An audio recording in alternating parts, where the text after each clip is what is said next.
Saul, o primeiro rei de Israel.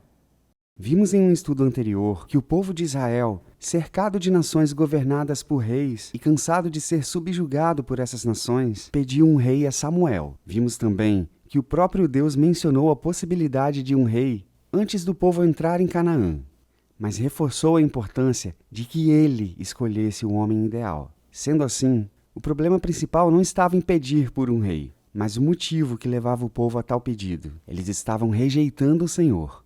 Desde os primeiros dias de Israel, Deus havia dirigido seu povo, revelado seus mandamentos e concedido líderes apropriados. Mas os israelitas pediam um rei, pois desejavam ser como todas as nações que os cercavam, com influência e posição de destaque. Que esse rei os governasse, tirando essa responsabilidade dos líderes locais, e que esse líder fosse adiante deles nas guerras, sendo um líder imponente e importante. O pedido de Israel foi levado a sério e aceito. O homem apontado por Deus para ser o primeiro rei de Israel foi Saul.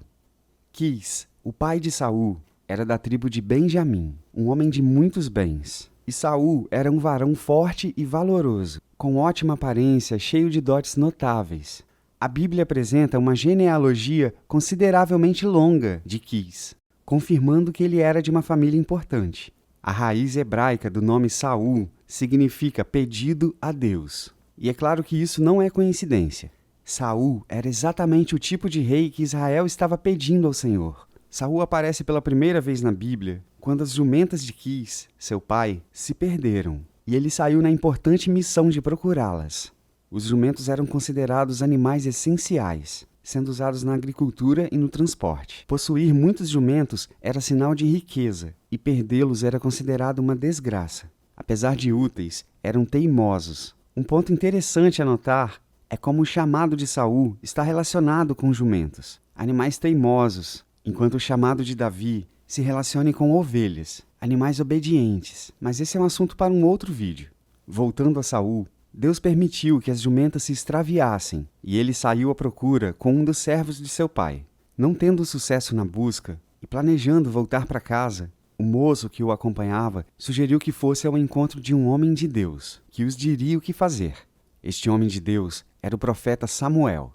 O texto nos conta, porém, que no dia anterior à chegada de Saul, Deus já havia revelado a Samuel que enviaria a ele um homem de Benjamim, que seria ungido como príncipe ou capitão sobre o povo de Israel. A palavra rei é evitada, porque Deus era o rei do povo. Quando eles chegam, Samuel os convida para comer, os coloca nos lugares de honra e até dá a eles a porção de carne que era reservada aos sacerdotes. Samuel ainda os tranquiliza sobre as jumentas, pois elas já haviam sido encontradas. A viagem de Saul acabara de assumir uma dimensão nova. Quando Samuel começou a honrar Saul e sua família, ele não compreendeu, afirmando que sua tribo era pequena e sua família não era de destaque. Entre os 12 filhos de Jacó, Benjamim era o mais novo. Mas há outra questão aqui. A tribo de Benjamim foi quase dizimada quando todas as tribos se uniram para vingar a morte violenta de uma concubina, e provavelmente ainda não havia se recuperado. Saul, muito semelhante a Gideão, se sentiu indigno da honraria recebida. No dia seguinte, Samuel pede que o moço de Saul vá em frente, enquanto ele entrega a Saul a palavra do Senhor.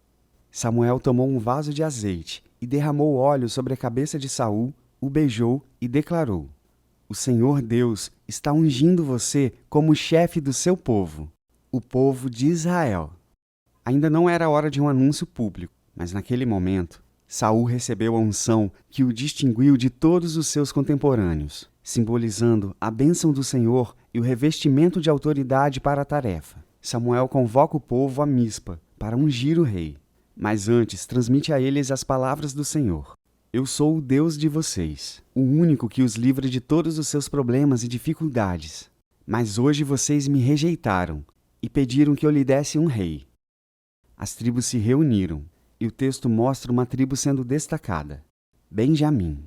Entre a tribo, uma família, a família de Matri. E por fim, um homem, Saul. Essa escolha pode ter sido feita usando o Urim e Tumim, pedras achatadas que eram carregadas pelo sacerdote e podiam ser usadas apenas por ele. Elas indicavam sim ou não, e era uma forma de tirar a escolha das mãos do povo e colocar nas mãos de Deus. Samuel explicou ao povo os direitos e deveres do rei. Escreveu isso em um livro e colocou diante do Senhor. O rei de Israel deveria ser diferente dos reis pagãos.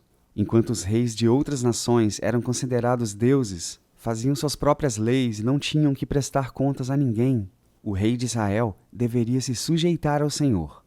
Naquele dia, Saul foi escolhido com a bênção de Deus, mas sem sua total aprovação. Saul é a prova de que as aparências enganam. Em um primeiro momento, ele parece possuir tudo que um rei ideal precisaria ter, mas seu caráter nem sempre agradava a Deus. Saul tinha tudo o que precisaria para ser um ótimo líder se tivesse se rendido ao Senhor. Ao invés disso, suas próprias escolhas o afastaram de Deus e resultaram em sua queda.